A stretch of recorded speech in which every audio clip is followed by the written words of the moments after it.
turabasuhuje kandi tubahaye ikaze kuri mwe mwese mukomeje kubana natwe kuri TSG Online TV. Umupaka wa Gatuna wafunguwe hagati y'u Rwanda na Uganda nyuma y'imyaka 3 ufunze, ariko mu buryo butunguranye kugeza ku gicamunsi cyo kuwa mbere. Abawambutse ni bake cyane, nabo bari bavuye muri Uganda. Abanyamakuru benshi boherejwe ku mpande zombi z'umupaka, bamwe muri bo baraye ku dusantere tw'ubucuruzi twegereye uyu mupaka ngo buke batangaza iyi nkuru ikomeye.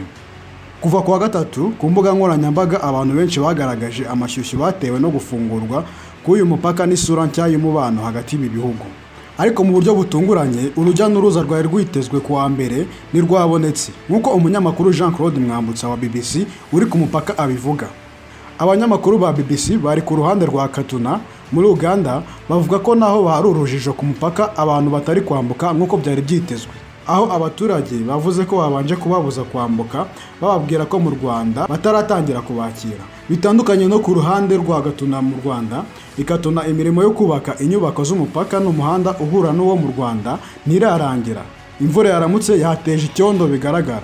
Mu masaha ya saa 5 itsinda rito ry'abakozi bashinzwe umupaka ku ruhande rwa Uganda baje ku ruhande rw'u Rwanda bavugana n'abagenzi babo umwanya mutoya. Ibyo baganiriye ntibizwi, bahise basubira iwabo.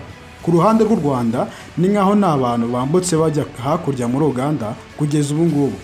Umukozi wa leta utifuje gutangazwa kuko ngo atari umuvugizi yabwiye BBC gahuzamiryango ko u Rwanda rugomba kubanza kugira ibyo twumvikana na Uganda mbere y'uko abanyarwanda bemererwa kujya hakurya y'uyu mupaka. Kuva mu gitondo umugore n'umwana umwe bambutse umupaka wa Gatuna bajya muri Uganda, bivugwa ko bari bafite special pass yatanzwe n'abashinzwe ububanyi n'amahanga mu Rwanda. Umuvugizi wungirije wa leta yumvikanye mu binyamakuru mu gihugu avuga ko bakiburira abantu kwirinda kujya muri Uganda. Kugeza saa 6 z'amanywa ikamyo imwe y'imizigo ya plaque ya Uganda niyo yavuye mu Rwanda irambuka ijya hakurya.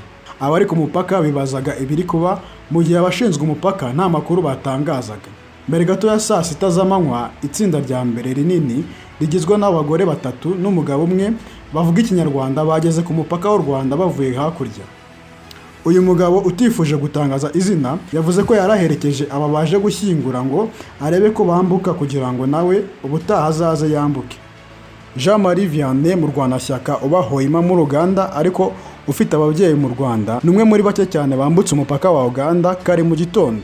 Ariko kugeza saa 6 z'amanywa yaragitegereje kwemererwa gukomeza ku ruhande rw'u Rwanda. Yabwiye umunyamakuru wa BBC ko atazi impamvu byatinze kugeza ubwo. Yigengesereye cyane mu kuvuga yagize ati, gufungura umupaka ni inkuru twakiriye neza, naje mu gitondo kare n'ubu ndacyahari ntegereje. Ibyabaye kugeza ubu birerekana ko hakiri umwuka w'urwikekwe ku mpande zombi z'uyu mupaka. Birerekana ko nubwo hari intambwe ikomeye yatewe, ariko kwishishanya byo byaba bitarashira. Abanyamakuru benshi ku mupaka ku ruhande rw'u Rwanda bari bategereje kuganira n'urwego rw'abinjira n'abasohoka, ariko iyi gahunda bamenyesheje ko itakibereye aho ngaho.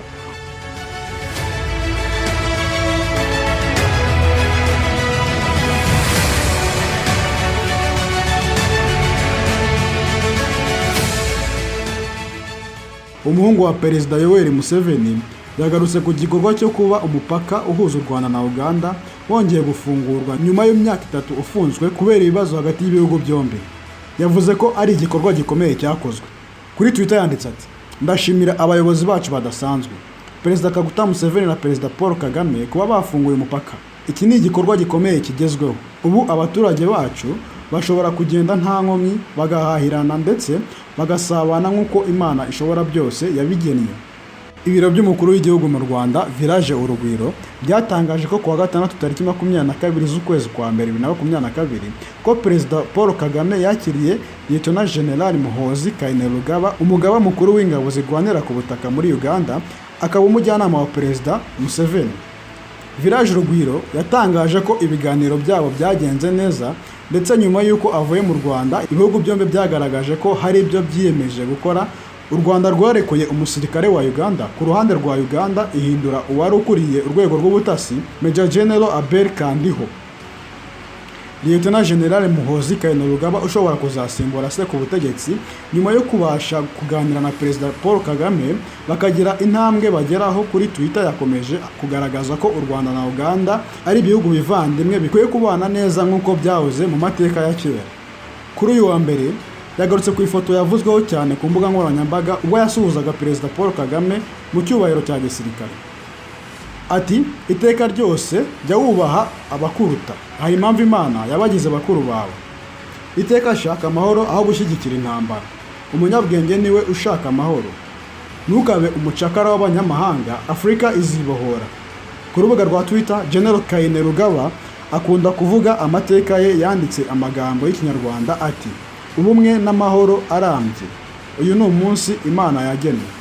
Umuhungu wa Perezida Museveni yanashyize hanze ifoto y'umwami Mutara wa gatatu Rudahigwa n'umugabekazi Rosalia Gicanda avuga ko amateka yacu ari maremare.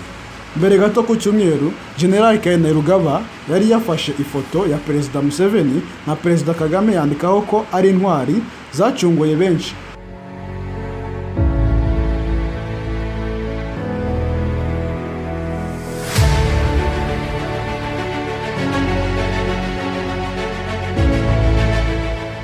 Mu kiganiro Morning Breeze gitambuka kuri NBS TV mu gitondo cyo kuri 31 Mutarama 2022, Dr. Kiza Besigye yavuze ko ifungwa ry'umupaka wa Gatuna byagize ingaruka ku baturage, ari nayo mpamvu ari iby'agaciro kuba wafunguwe. Ati, ni igikorwa cyo kwishimirwa kuba kera kabaye umupaka wongeye gufungurwa kuko byagiraga ingaruka mbi ku mibereho y'abaturage ku mpande zombi. Dr. Besigye yavuze ko ariko mu gihe impamvu zatumye umupaka ufungwa utashakiye umuti uzongera ufungwe. Dr. Besigye yavuze ko uko abibona hari ibintu bitaraca mu mucyo neza kuko Uganda itavugisha ukuri ku bibazo byayo n'u Rwanda. Yakomeje agira ati, ngerageje kwiyishyurira nibwira ko ibibazo biri hagati y'u Rwanda na Uganda bitarakemuka. Ibivugwa na Dr. Besigye ariko bishimangirwa n'umuvugizi wungirije wa guverinoma y'u Rwanda, Mukurarinda Ale, mu kiganiro aherutse kugirana na Igihe. Mu kiganiro aherutse kugirana n'ikinyamakuru Igihe, yavuze ko kuba umupaka ufunguwe ari intambwe ya mbere itewe mu gushyira ibintu ku murongo, ariko bitavuze ko ibyo u Rwanda rumaze imyaka rusaba Uganda byose bishyizwe mu bikorwa.